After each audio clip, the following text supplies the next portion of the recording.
Aê! Salve, salve! Galera que nos acompanha aí nesse horário massa, mais uma edição para você do Sobremesa e Questões, beleza? Vamos lá, em especial aqui, resolução de questões para a galera, para o concurso de Contagem em Minas Gerais. Estão pensando na banca Access, beleza? Vamos lá, vamos de questões então nesse nosso encontro sexto, hein? Vamos embora. Então vamos lá, vamos mais uma resolução, mais uma pílula, mais um demonstrativo aí de questões a serem resolvidas. Esquece não, hein? Desiste não. Forte e corajoso. Vamos pra cima. Beleza?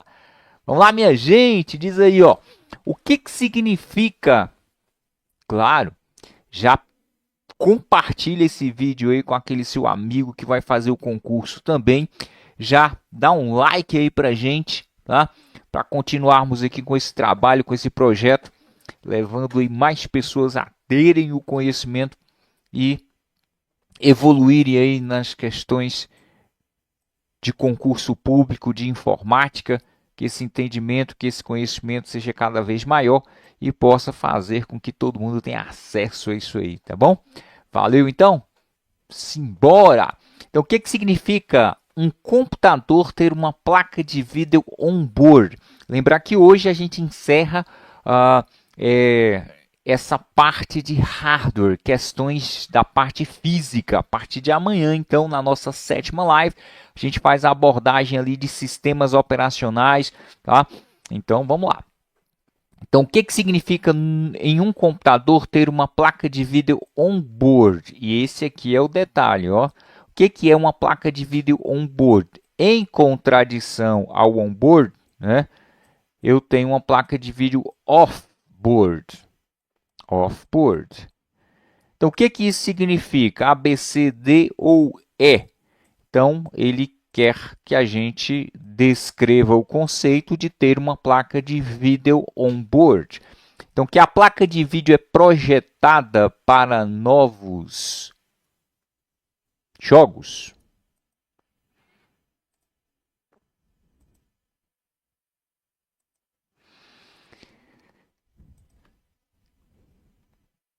Salve, salve galera que nos acompanha aí, vamos embora? Mais uma resolução de questões aí, tá? Então aqui, ó, questão de hoje é a questão de hardware e ele diz assim, ó, o que significa um computador ter uma placa de vídeo on-board, que é em contrapartida a o outro conceito, né, seria uma placa de vídeo off-board, tá?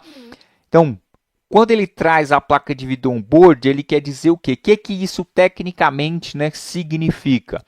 Que a placa de vídeo é projetada para jogos, que a placa de vídeo utiliza memória RAM própria, que a placa de vídeo é embutida na placa-mãe, que a placa de vídeo possui dissipador de calor, ou que a placa de vídeo possui tecnologia de processamento 3D. Quando é que essa placa de vídeo ela é on-board? Quando uma dessas características aqui, de maneira mais clara, está presente e é representada na letra C, Charlie, tá bom? Que a placa de vídeo é embutida na placa-mãe, ou seja, ela é on-board, ela está ligada, faz parte, soldada na placa-mãe, tá bom? Então essa é a nossa assertiva aqui, portanto, letra C. E aí, ó, para isso ficar bem claro, eu vou mostrar aqui para vocês, ó, uma placa-mãe, que é aquela placa que é a base de funcionamento ali do nosso dispositivo computacional, que é essa placa aqui, ó. Tem dentro do gabinete, tem dentro de um notebook, vai ter dentro de um celular, tá? Então é a placa base onde os elementos vão se encaixar, né? Elemento de energia, elemento de memória, elemento de processamento, vão se encaixar nessa estrutura. Então a gente chama ela de placa-mãe. E nessa placa-mãe a gente vai ter várias conexões. Por exemplo, aqui ó, eu tenho uma placa-mãe que ela é a placa de vídeo. Nessa placa-mãe ela está soldada na placa-mãe. Ou seja, é um componente só. É como se eu tivesse esse chip aqui. Eu não vou conseguir identificar aqui. Talvez esse chip aqui, ó. tá? Esse aqui que eu estou marcando aqui de amarelo, isso que está aqui, ó, é soldado na placa-mãe. E aqui embaixo eu tenho quem? Eu tenho uma placa de vídeo, mas ela já é soldada, ela faz parte da placa-mãe, tá? Então essa é uma situação, a situação que a questão traz, a placa de vídeo é on-board, né? Ou está board ali seria placa, estrutura, e ela está on, ela está ligada, ela faz parte, soldada nesta placa. A outra situação que eu tenho é quando a placa-mãe ela é off-board, ou seja, a placa de vídeo ela não está soldada na placa-mãe. Então, geralmente a gente teria que fazer a aquisição dessa placa de maneira separada. Aí vocês estão vendo aqui abaixo uma placa de vídeo, tá? Aqui uma placa de vídeo, ó. E essa placa de vídeo, então, seria encaixada nessa estrutura da placa-mãe, tá? E esse encaixe, professor, qual é? Vou marcar aqui de outra cor para você ter essa percepção.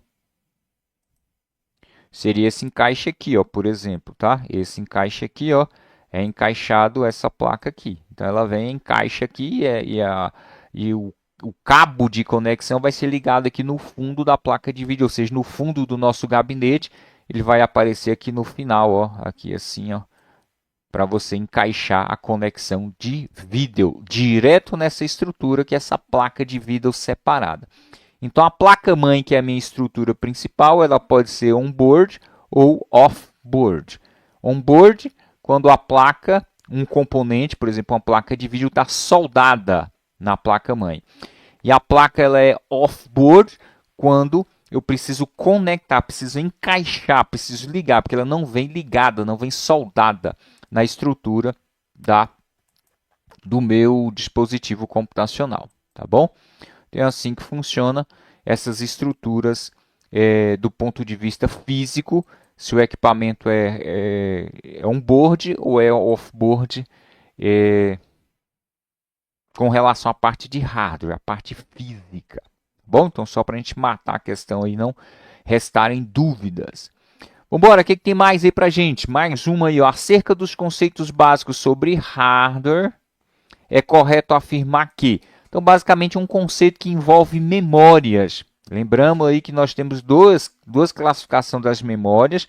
As memórias são classificadas como memórias principais, tá? Primárias, e memórias secundárias. Memórias primárias e memórias secundárias. A memória ROM permite somente leitura. Exatamente, memória ROM original de fábrica, ela só vai permitir que eu leia as informações que estão dentro dela. Inclusive, essas informações não se perdem, tá bom? Memória ROM, as informações não se perdem, estão ali sempre guardadas de maneira definitiva. Então, a memória o que? Original de fábrica, do fabricante do meu equipamento, do meu dispositivo. Beleza? Toda memória secundária permite somente leitura, não é verdade. Toda memória secundária geralmente permite leitura e escrita, porque a memória secundária é onde eu guardo as informações de maneira definitiva. É um pendrive, é um HD, e mesmo que eu desligue o meu equipamento, essa informação não vai se perder. Toda memória primária permite somente leitura? Não. A gente viu, ó, nós temos duas memórias primárias dentro dos sistemas computacionais. A memória RAM. Memória RAM, ela é leitura e escrita. Eu posso colocar a informação nela, mas posso apagar também. E ela não guarda informação definitivamente. E, por sua vez, eu tenho a memória ROM. Não dá para armazenar, guardar nada nessa memória, apenas aquilo que vem de fábrica, do fabricante do dispositivo. Então, eu não posso afirmar que toda memória primária permite somente leitura. Não é. A ROM, verdade. A RAM, não é verdade. Então, para a ROM, essa afirmativa é verdadeira. Para a memória RAM, essa afirmativa é falsa. A memória SATA permite somente leitura.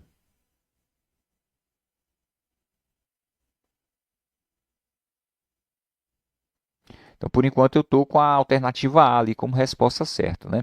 A memória SATA permite somente leitura. Professor, o que é a memória SATA? SATA geralmente está não é necessariamente uma memória. SATA é um tipo de conexão.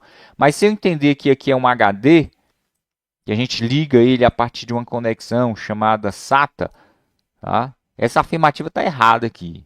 Tá? A memória SATA não é uma memória. Tá? É uma forma de conexão, é uma via de conexão aos meus dispositivos computacionais. Tá?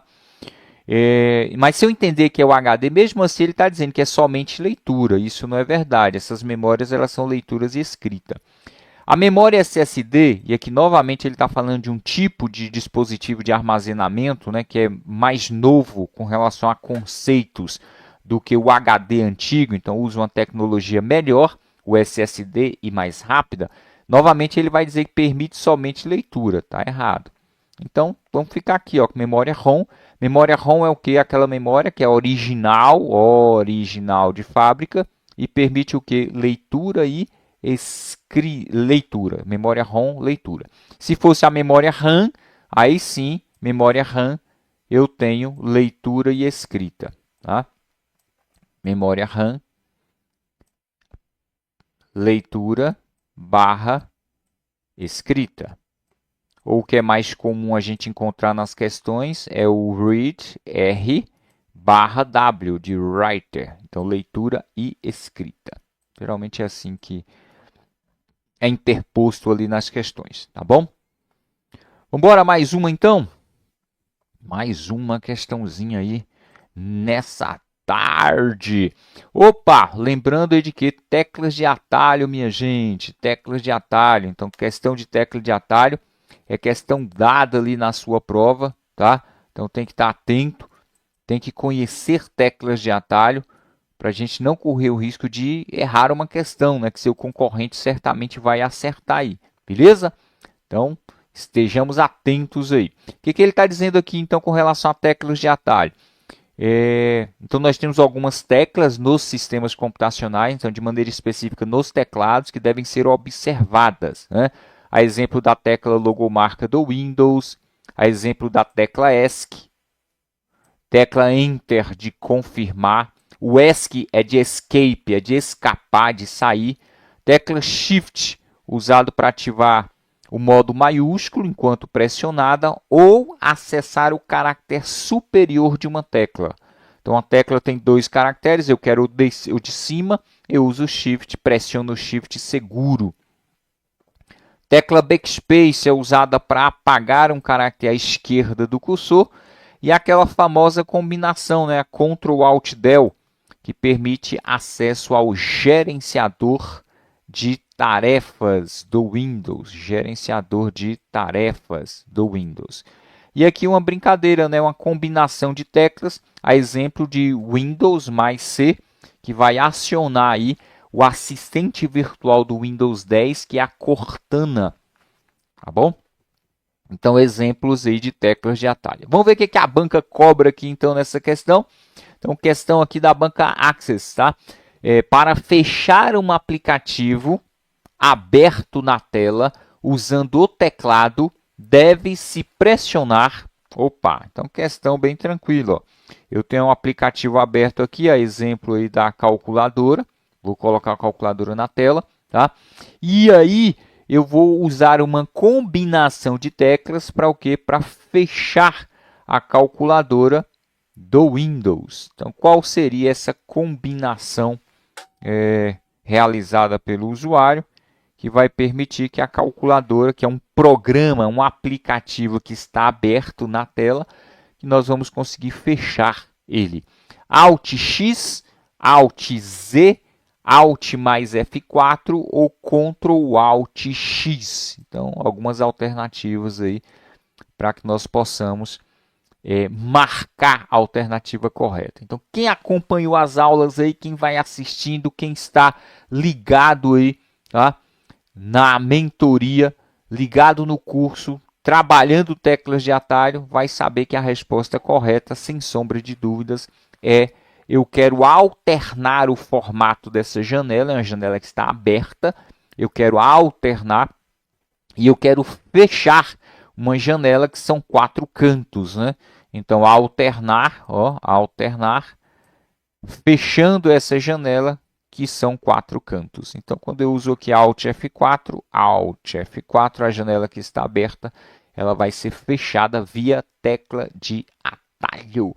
Beleza, minha gente? Então, tá aí mais uma pílula para você, mais questões aí resolvidas. Beleza? Então, salve, salve. Boa tarde para vocês. Nos vemos aí amanhã, tá bom? E a galera de Contagem aí tem aula hoje pra gente. Hoje, quarta-feira, temos um encontro mais tarde. Valeu, grande abraço aí pra galera que nos acompanha na cidade de Contagem, na cidade e no estado de Minas Gerais.